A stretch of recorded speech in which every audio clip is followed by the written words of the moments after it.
Question is about contemporary classical music. Mozart, Beethoven, and many composers were misunderstood in their time for their musical innovations. Today, the modern classical music is even much more dissonant, discordant, strident, shrill, sometimes even ear-splitting. Is it that the contemporary classical music is turning to an abstract, mental, neurotic construction, or is it that contemporary classical music is going to a higher frequency of vibration which is difficult to comprehend and to adjust from our planet and our human ears? Thank you so much, Bashar. You are a tremendous inspiration in my life. Goodbye.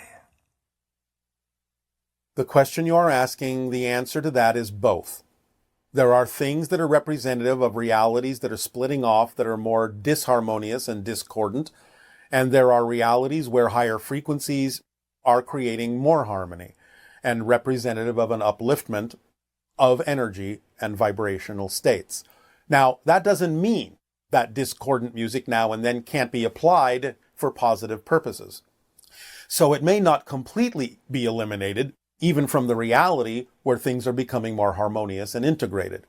And it doesn't mean that harmonies can't be utilized even in some of the discordant realities that might be reflective of the notes that you are saying are more strident.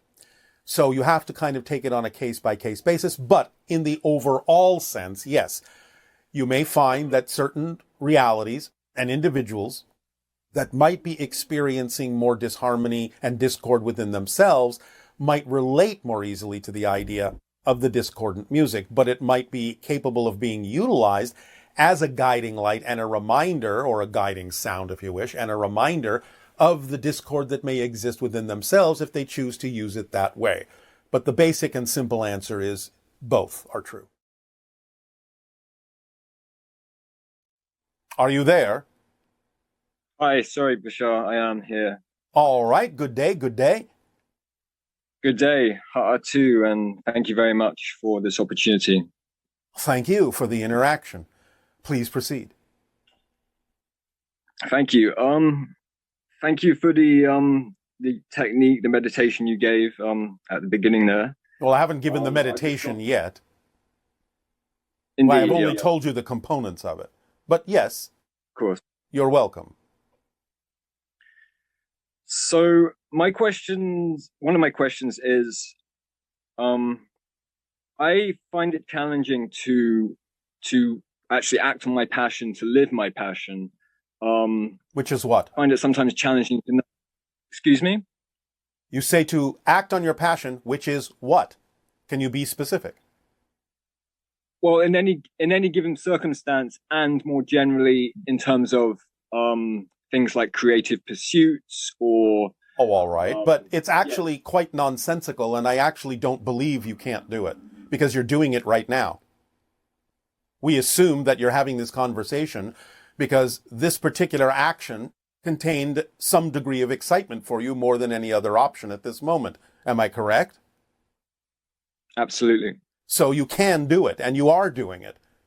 It's just that you have a definition that makes it seem more difficult than it needs to be. Please do remember, and we'll get to the other stuff in a moment, but please do remember, when we talk about acting on your passion, it doesn't have to be a big project, a life-spanning career. We're talking about every single moment. There is always an option that contains even just the tiniest bit more excitement, attractiveness, curiosity than any other, that you have more capability of acting on than any other.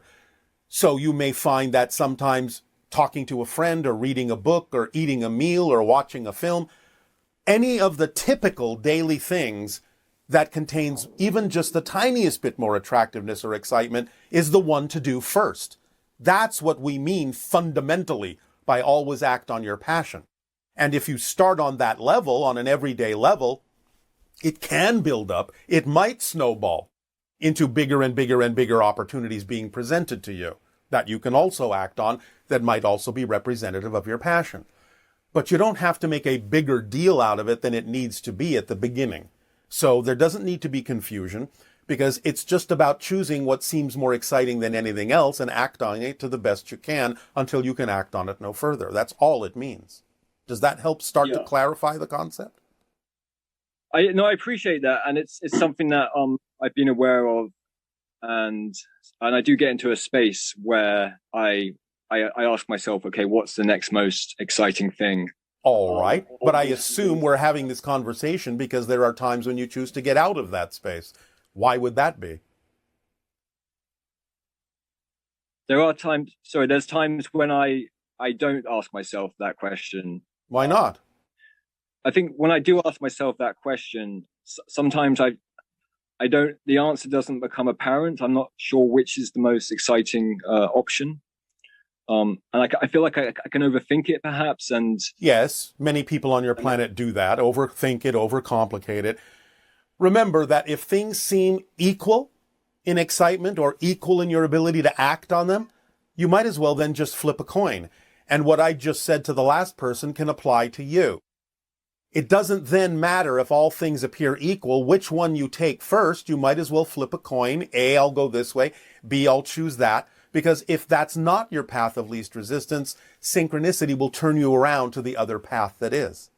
You have to really understand how synchronicity works as a guiding and organizing principle in order to relax and let the flow happen naturally and let the signals and the messages from synchronicity be obvious.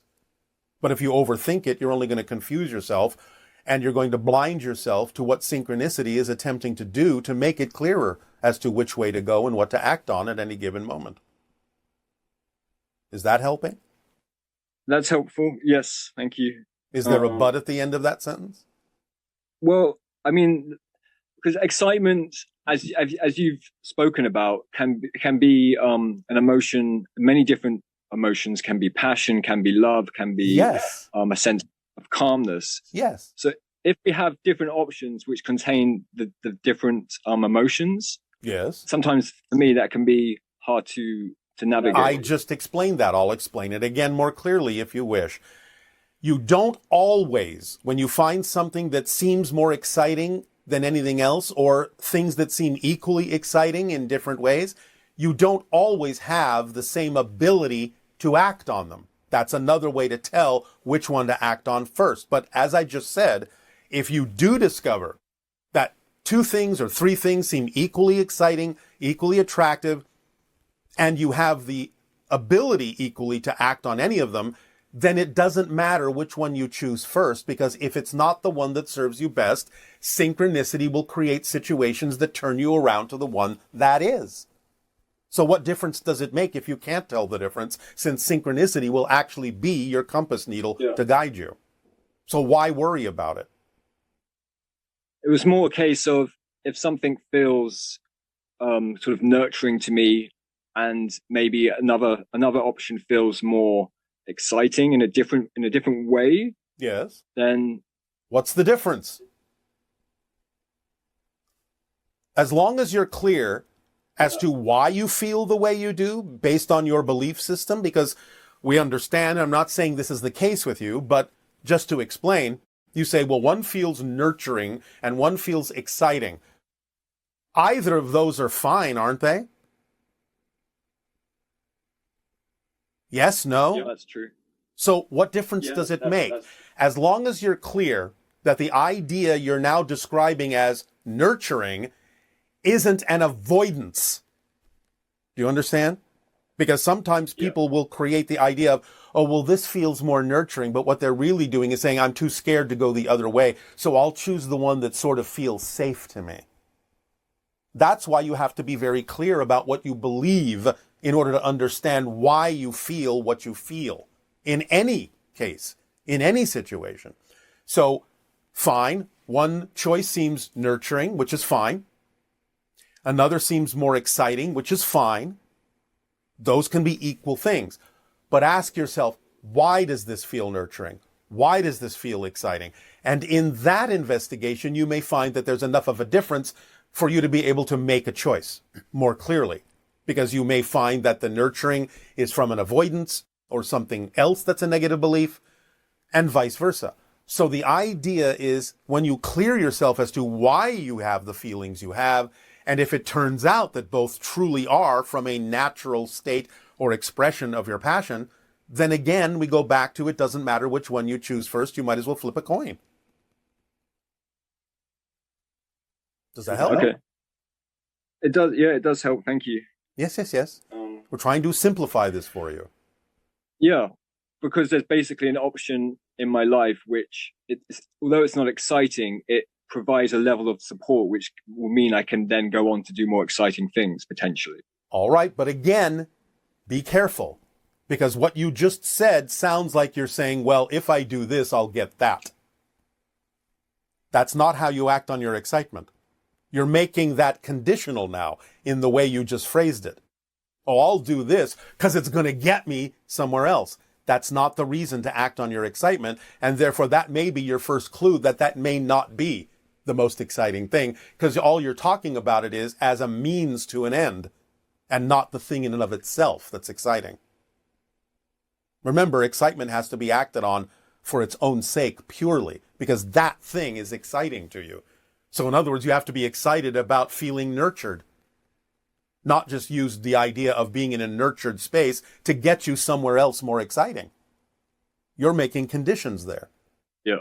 And you're invalidating the nurturing as nothing more than a means to an end and not a thing unto itself that you're actually excited about. Does that help clarify the choice? Yeah, that helps me. Thank you. You're welcome. So, would you please be willing to describe your solar system? Well, yes.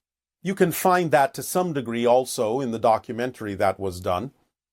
But the idea is that we have a star like you do, which is called Shaw. And we are, like you, the third planet from the star. There is a small planet closer, another planet second. We are Ethithani, which is third. We are about 111 million of your miles from our star. Our year is longer than yours because our orbit is wider. Our day is about the same length, what you would call 24 hours, but our year is 454 days. Then there is a fourth planet, but then we have a large planet called Vamar, which is not in the ecliptic. In other words, its orbit goes like this, up and down, through the plane of our solar system. And then we have what might be referred to as a double planet, Chachupani. That has two planets that are gravitationally locked, orbiting each other, and in orbiting each other, they also go in an orbit around the star, dancing with each other, which is what Chachupani means, the dancers. That's a brief description of our solar system. But remember, we're in a parallel reality. You can't see our star from your reality. You would have to make a shift to our vibrational reality in order to see our solar system, in the same way that we have to shift to your vibrational reality in order to perceive your solar system physically. Does that help? Yeah, that's great. Thank you.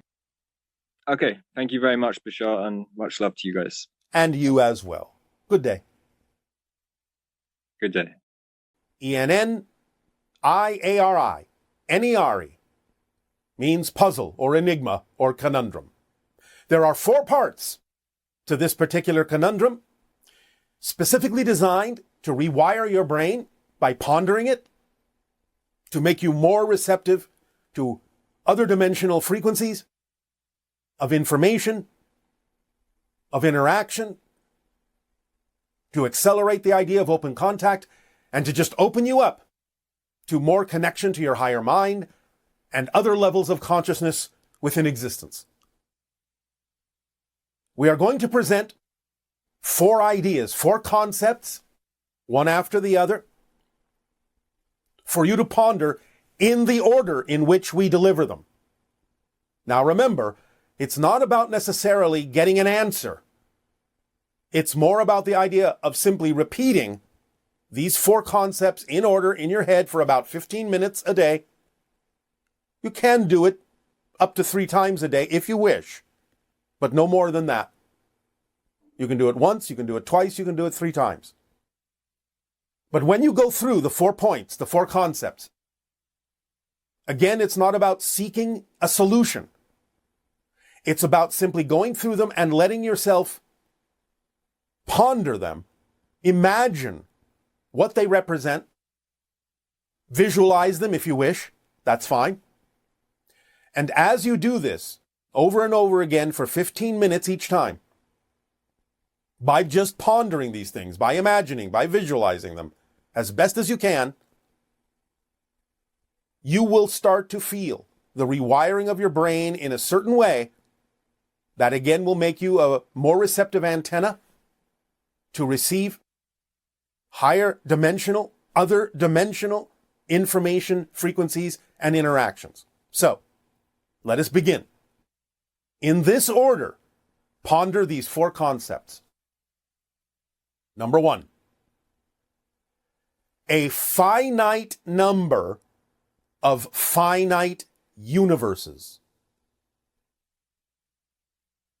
Number 2, a finite number of infinite universes. Number 3, an infinite number of finite universes. And number 4, an infinite number of infinite universes.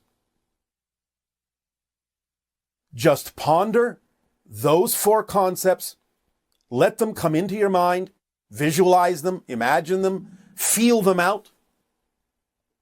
Allow yourself to feel what that feels like, each one. Again, whether you come up with what seems to be at first a solution to any of those 4, don't let it stay there, just ponder them. It's all right if you come up with an answer, but don't necessarily assume that it is the answer, because as you go through this conundrum, as you examine these 4 points, these 4 concepts over and over again, you will find that things may begin to seem a little less concrete or crystallized than you thought. And the answers, when they come, may not necessarily be as definitive the second time, or the third time, or the 4th time that you may do it within the 15-minute span each time. So that's all right if it seems to get a little fuzzy, if the barriers between them seem to get a little bit vague, that's all right. This exercise is simply for the purpose of pondering these things, musing about them, feeling them, visualizing, imagining them as best you can. It's not about getting an answer or finding a solution. So we present this to you as one of the exercises that we will be presenting to you along the course of the Eye of the Needle passage that we're all in right now with you, to help you through, to streamline yourself, to open you up and make you more receptive to inspiration and more abilities to let go of those belief systems that do not serve you, so you can pass through this passageway, this time of change and shift and transformation more easily, more profoundly, with more abilities coming out the other end. This is the beginning of your training, open contact training.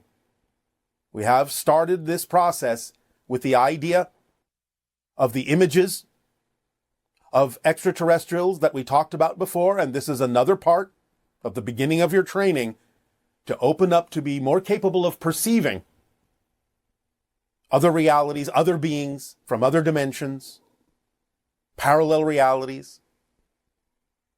So up to you to realize that as you go through this conundrum, you will rewire your brain in whatever way works best for you. Nothing will be forced upon you.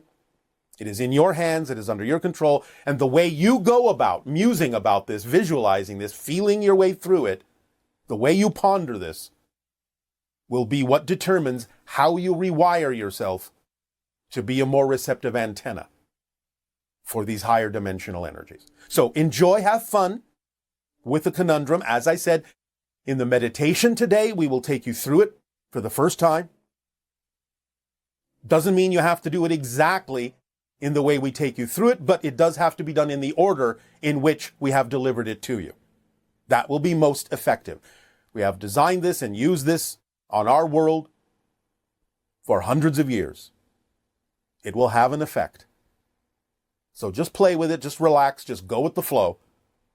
As we say, because your flow knows exactly where you need to go, and it will allow you to rewire yourself in exactly the way that's appropriate for the unique individual that you happen to be. The unique reflection of all that is that you are. So we thank you for allowing us to deliver this exercise to you this day. And you may, if you wish, now open up to the idea of questions and interactions.